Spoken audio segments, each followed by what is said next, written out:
I'm so emotional right now.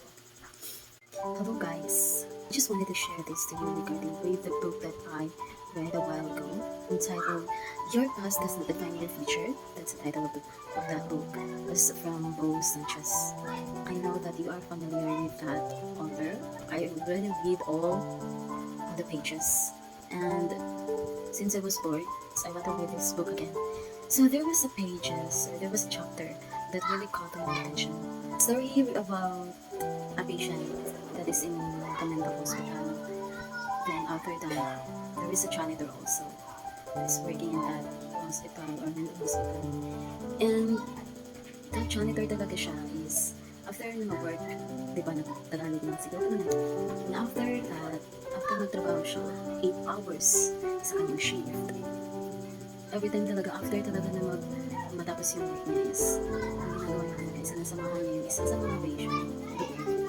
Then, samahan niya na nakatingin sa wall. Big day talaga siya for the 6 months talaga yung ginagawa niya. Siya ng upuan niya, dala siya ng upuan niya, nakaupo, nakatingin sa wall. Yan ang parang yung ginagawa. For the 6 months, yan ang ginagawa niya. Tapos, ang lagi niyang sinasabi doon sa babae is, lady, listen lady, I'm going to stay here. I'm going to stay here beside you. I'm never gonna leave you. I'll sit here until you get healed. Yan ang sinabi niya every time na sasamahan yung babae na nakaupo at nakatingala or nakatingin sa wall. Yan ang palagi niya sinasabi. Then after those 6 months, is na okay na yung babae. Kasi yung parang nakarecover niya sa sa sakit niya or kung ano man yung nararamdaman niya. Yung time na sa pagpalagi na sama-sama ng isang janitor doon sa babae is nagsalita yung babae. Until past few days, nagsalita na siya. Diba? After I read this story talaga guys is yung parang parang na-amaze ako or something, yung parang touch ako sa ginawa niya. Diba? Meron talagang times na kung isang tao hindi natandaan siya is kailangan mo lang talaga siyang samahan. Kahit hindi ka naman salita, nandiyan lang yung presensya mo. Maging okay na yan sila. Para si God, diba? Kahit wala man siya, kahit wala rin siya sa'yo. Basta nandiyan ka lang para hihingi ng gabay, pag-pray sa kanya.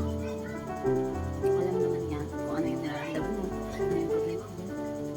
Lagi niya sasabihin na nandiyan lang siya sa tabi mo hanggang ikaw ay umaling ang kung ano man nararamdaman mo, ikaw ay maging okay. Magtiwala ka lang. May mga tao, my God, na nandyan sa tabi mo para gabayan ka. Hindi ka makafeel na mag-isa. Dahil alam naman nila na kailangan mo lang i-absorb kung ano yung problema mo, kung ano yung nararamdaman mo ngayon. Nandyan lang yan sila. Kahit hindi mo yan sila magsalita, kasi nandyan lang yan sila sa tabi mo. Magiging okay ka. Dahil alam mo sa sarili mo na, ay, may nag-care sa akin.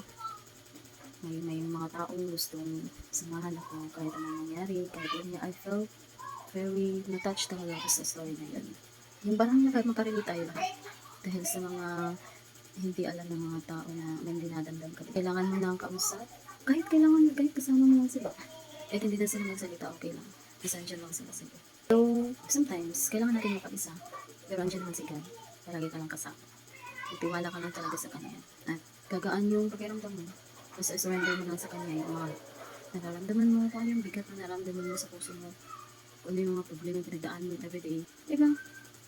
Tawagin mo lang siya. Anytime, anywhere, kahit saan, kung ano yung bigat na nararamdaman mo. Oh my God. Why I'm so emotional right now. Yung, tawagin mo lang talaga siya guys. Dahil siya lang naman talaga yung palaging nandyan para sa iyo kung malalo ka sa pamilya mo. Kung may doubt ka, sabihin mo ba yan sa pamilya mo o hindi. Sa mga friends mo. Kung ayaw mo sabihin mo yung mga nararamdaman mo sa kaibigan mo. I've experienced kasi yun guys.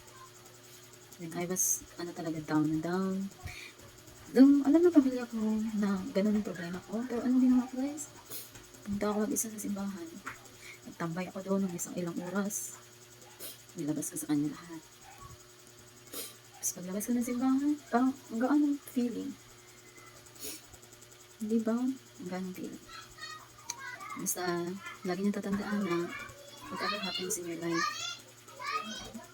God will always guide you. God will always be with you talaga. Thank you so much.